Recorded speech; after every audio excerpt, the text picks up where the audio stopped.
Hello दोस्तों, नमस्कार। आप सभी का स्वागत है हमारे YouTube channel GS bio sir में। दोस्तों, कल मैंने पहली क्लास में बताया था इंदौर शहर के बारे में, इवन इंदौर ज़िले के बारे में।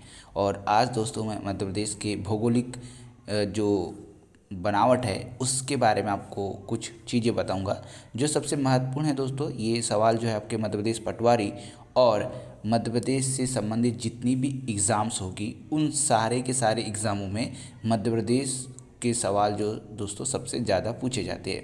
तो इन्हीं बातों को लेकर आज मैं मध्य प्रदेश की दूसरी क्लास स्टार्ट कर रहा हूँ।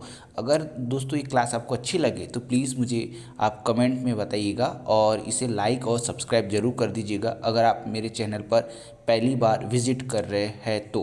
क्लियर दोस्तों, चलिए स्टार्ट करते हैं आज की पहली क्लास। तो दोस्तों, पहला सवाल है कि मध्य प्रदेश राज्य का भौगोलिक क्षेत्रफल कितना है। आपको बता दें दोस्तों, मध्य प्रदेश का जो गठन है वो 1 नवंबर सन 1956 को हुआ। लेकिन 1 नवंबर 1956 के समय दोस्तों मध्य प्रदेश और छत्तीसगढ़ दोनों राज्य जो है दोस्तों एक साथ हुआ करते थे। उस समय मध्य प्रदेश का क्षेत्रफल 3,08,252 से ज़्यादा हुआ करता था। लेकिन 1 नवंबर सन 2000 को छत्तीसगढ़ के हमसे विभाजित हो जाने के बाद ये क्षेत्रफल 3,08,252 अर्थात 308,252 वर्ग किलोमीटर रह गया। तो इसका राइट आंसर दोस्तों क्या होगा? 308,252। क्लियर दोस्तों।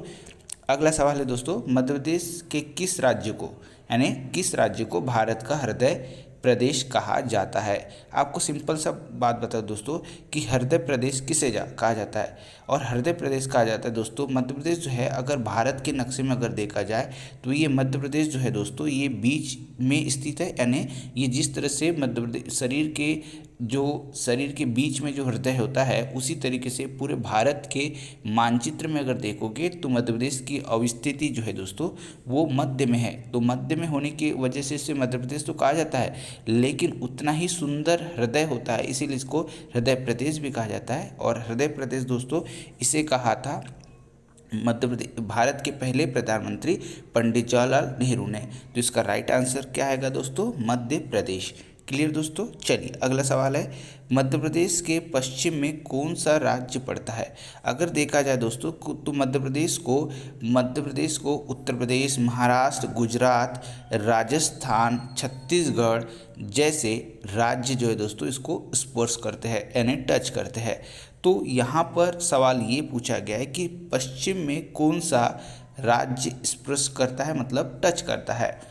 तो पश्चिम में कौन सा करता है तो गुजरात जो दोस्तों ये इसके पश्चिम में है। दक्षिण में महाराष्ट्र आ जाता है और एक छोर में इसके पूर्व में छत्तीसगढ़ आ जाता है, उत्तर में उत्तर प्रदेश आ जाता है और उत्तर पश्चिम में दोस्तों ये आ जाता है यहाँ पर क्या आपका राजस्थान। तो राजस्थान यहाँ पर है, यूपी यहाँ पर है, यहाँ छत्तीसगढ़ है, ठीक है दोस्तों, यहाँ महाराष्ट्र है और यहाँ पर गुजरात है।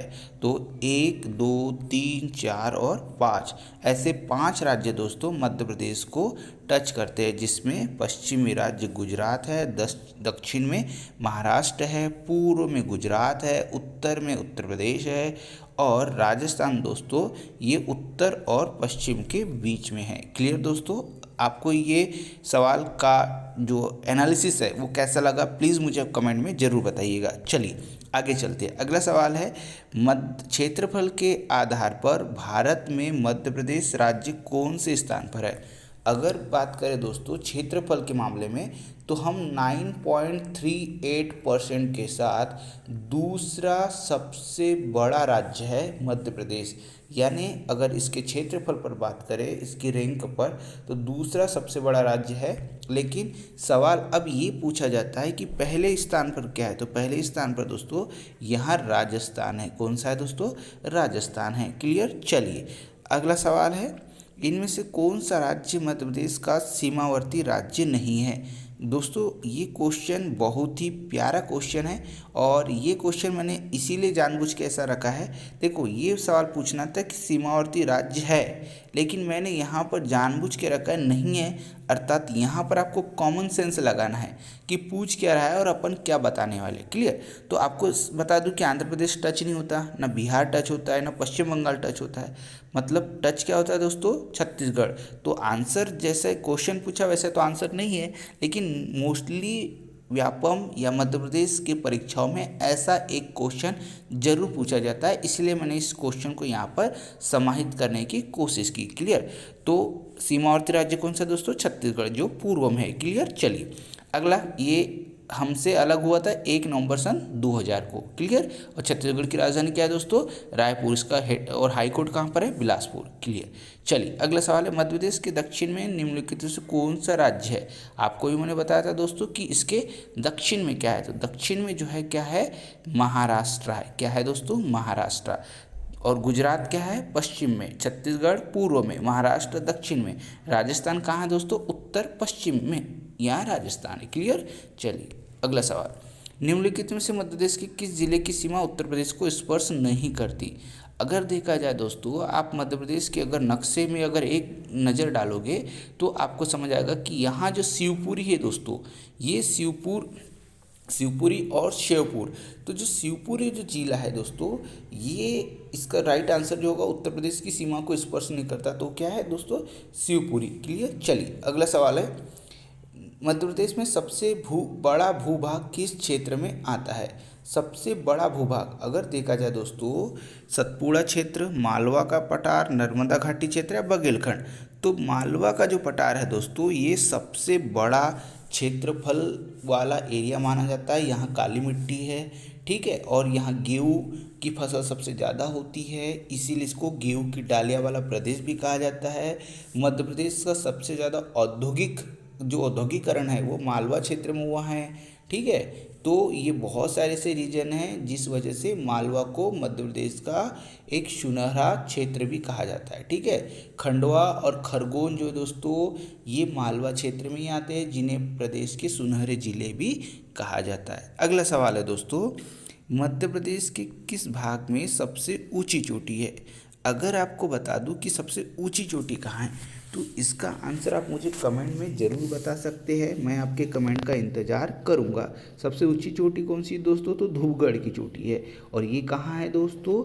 मध्य प्रदेश के पचमढ़ी में है, ठीक है। अब आपको बताना है कि पचमढ़ी किस ज़िले में है, तो सिंपल सी चीज़ है, आपको समझ आ जाएगी। चलिए अगला सवाल है, मध्य प्रदेश राज्य कितने राज्यों से घिरा हुआ है? अभी आपको मैंने कुछ देर पहले बताया था दोस्तों कि मध्य प्रदेश की जो बनावट है वो इस तरह से है कि इसे उत्तर में उत्तर प्रदेश, दक्षिण में महाराष्ट्र, पूर्व में छत्तीसगढ़, पश्चिम में गुजरात और यहाँ जो है उत्तर पूर्व में राजस्थान, यानी कुल कितने राज्य दोस्तों? 5। ठीक है दोस्तों। चलिए अगला सवाल है, कौन सा मध्य प्रदेश का क्षेत्र नहीं है?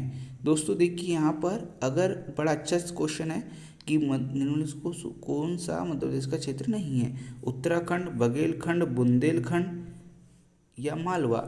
आपको बता दूं कि मध्य प्रदेश का जो भौगोलिक क्षेत्र है उसमें बघेलखंड भी है, बुंदेलखंड भी है और मालवा भी है, लेकिन उत्तराखंड क्या है दोस्तों? ऐसा पर्टिकुलर एक राज्य का नाम है जिसे पहले उत्तरांचल, अब उत्तरांचल कहा जाता है उत्तराखंड को, ठीक है। चलिए तो ये उत्तर प्रदेश से अलग होकर बना था, ठीक है। चलिए तो आंसर क्या आएगा? उत्तराखंड या उत्तरांचल। चलिए अगला सवाल है, निम्नलिखित में किस राज्य की सीमा मध्य प्रदेश से नहीं लगती? अब ये भी क्वेश्चन अच्छा है दोस्तों, कौन से राज्य की सीमा नहीं लगती?